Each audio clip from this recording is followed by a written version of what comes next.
Hello, everybody. My name is Jacek Bartosiak. Welcome to Strategy and Future. Today, my guest is General Phil Breedlove, the 17th SACEUR, Supreme Allied Commander, Military Commander of NATO, uh, during the Russian invasion in 2014. Hello, General. How are you tonight? Glad to talk to you. Yeah, I'm fine. I'm fine. I hope that you're fine too. Thank you for your time. We are very happy at Strategy and Future to have you, and be capable of talking to you.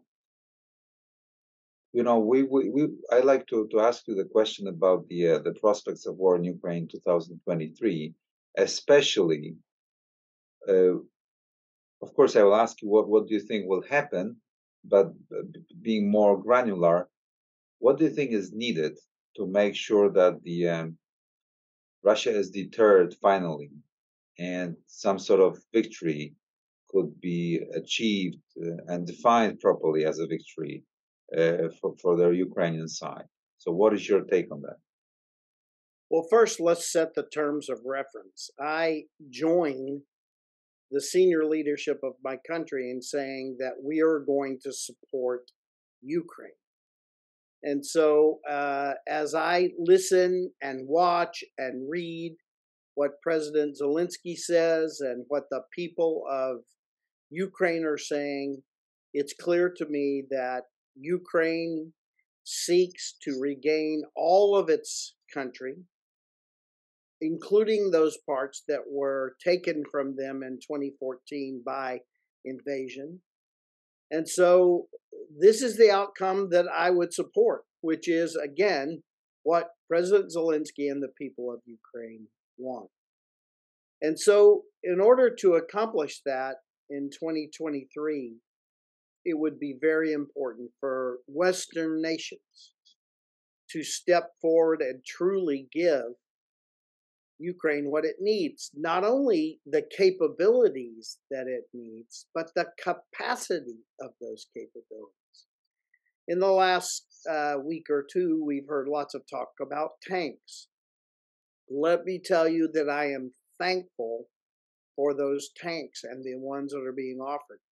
But the numbers are very, very, let me say it one more time, very small. And so the important part here is that it appears the policy decisions which need to be made have now been breached. And we're actually talking about giving them weapons like tanks. And now it's important that once we've got that policy decision made, that we begin to now look to the nations of the West to provide the capacity, the numbers that are required. And again, very thankful for UK stepping out and saying 14 Marder tanks. But 14 are not going to turn the tide. They really will hardly change the battlefield. But if that policy decision is followed by other Western nations, which now begin to provide Ukraine the tools it truly needs to expel Russia from Ukraine, then that is a good thing. Yeah, but on the other hand, why do you think the military assistance is piecemeal? Is provided in installments and always with the fear of escalation, at least with such argument. Do you think it's going to change soon if we really want to achieve the Ukraine victory? Well, I'm not popular among the West for what I'm about to say, but I believe it in my heart, and that is that we are deterred. Mr. Putin knows that if he continues to threaten World War III and nuclear attack and Armageddon, that the West will back down. This is what happened in 2008, and this is what happened in 2014. And so Mr. Putin uses all the rhetoric because it's the only tool he has that's working. His military is failing, but his rhetoric is working, and his rhetoric deters capitals of the West. I won't speak for the other capitals, but my capital in Washington is deterred. And we are incremental and very careful and sending small numbers and testing the water and all of those things because we are fearful in Washington of what Mr. Putin might do. Rather, we always worry about, are we going to provoke Mr. Putin? I like to ask, when are we going to be provoked? Russia has assembled its military. It has crossed internationally recognized borders now 3 times. It has invaded and occupied its neighboring nations, and it is weaponizing rape, torture, murder, and attacking civilian targets to conduct its war. And I think the question we have to ask ourselves is, when are we going to be provoked? And when will we, therefore, move forward in providing Ukraine what it really needs? So what would have to occur for a major change in that sort of behavior, where we are being deterred, as you sort of define it? Well, we've been through a period where we have not given Ukraine anything that would be seen as offensive. And I think this is a real problem.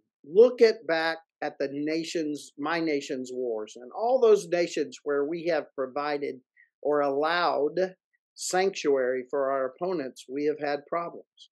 From Vietnam to Afghanistan and the Fatah, we have had problems when we allow our opponents sanctuary. And frankly, we have created sanctuary for Russia. We have not only created it, but we have assured them that we will enforce it by refusing to allow Ukraine to use our weapons in an offensive manner. So right now, today, in the last 3 or 4 days, Russia has been firing into Ukraine from almost the entire compass rose, from the extreme northwest in Belarus, all the way around through the east and into the southwest of the Black Sea. Russia fires with abandon into Ukraine.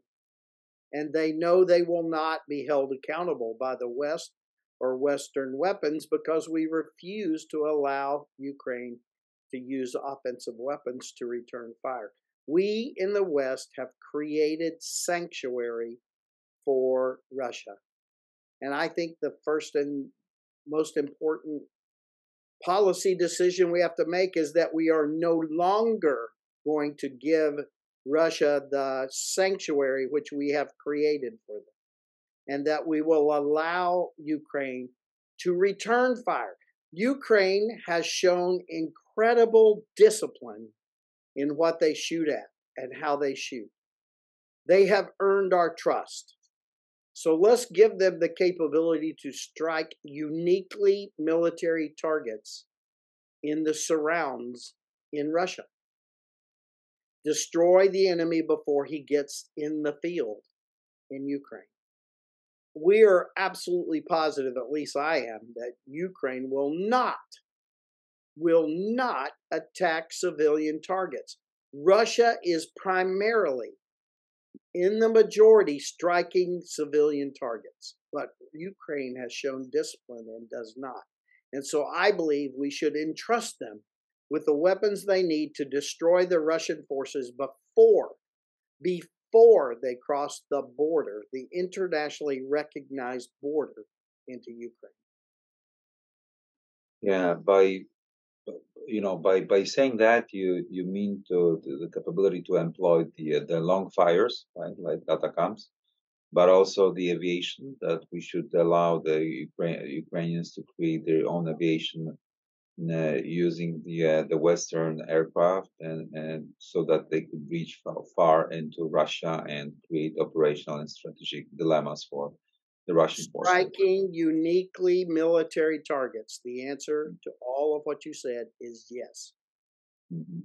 Do you predict that the Russians might go on some sort of offensive once they mobilize their mobilize troops, and they contemplate that, or you think that the Russia is really undermined by what was going on the front, and it will be the Ukrainians that will be on the offensive in the coming weeks and months of the war?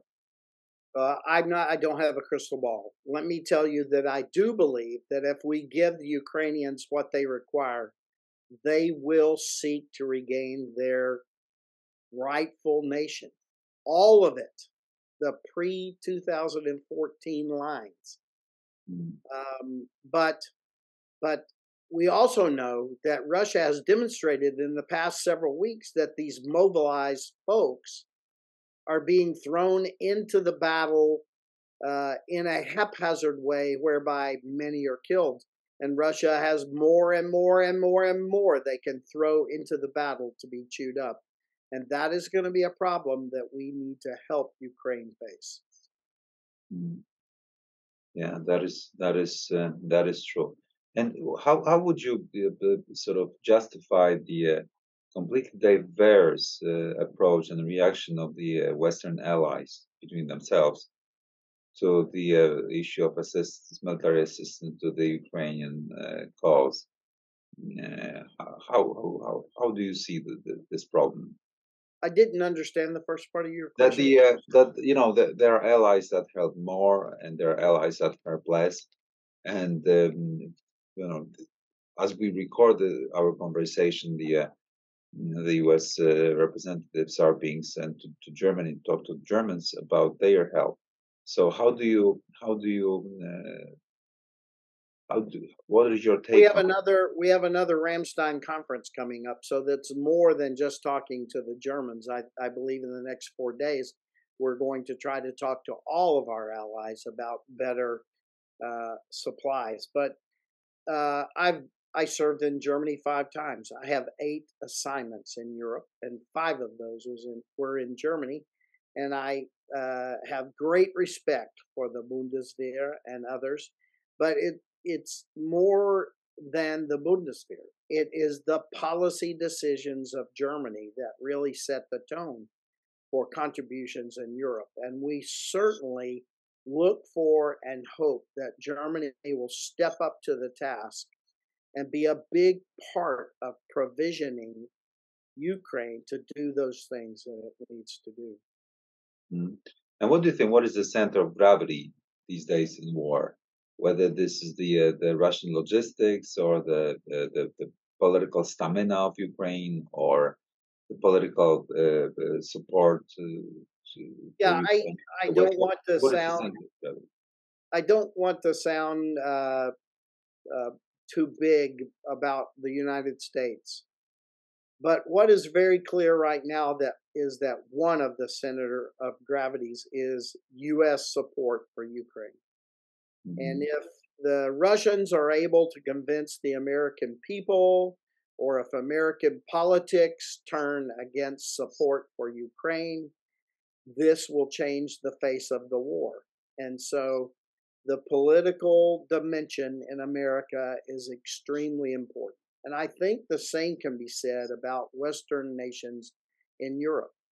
If Germany, if France, if UK, if others, Poland, were able to truly give what they can and want to give to Ukraine, this would completely change the face of this war.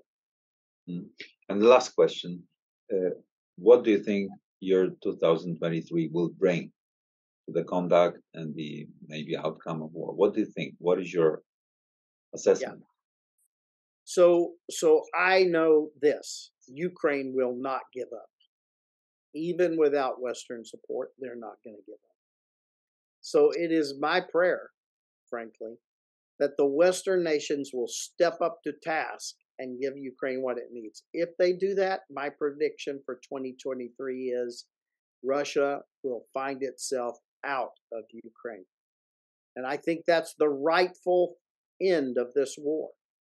Uh, if you go all the way back to 2014, when Russia first started grabbing land in Ukraine, truly, if you went back to 2008, when Russia was grabbing land in Georgia, Mm. we respect international borders. This war needs to end with the Ukrainian internationally recognized borders restored. That is my hope for 2023. I'm not going to give you a prediction because the prediction truly lies with the politicians of the West and what they are prepared in a policy sense to do for the Ukrainian military, and more importantly, for the men and women, sons and daughters of Ukraine. Let's hope that the Ukrainians will not give up, as you noted. Thank you for the conversation, General. Our guest today was General Bill Breedlove, former Supreme Commander of Military Commander of NATO. Thank you, General. Thank you.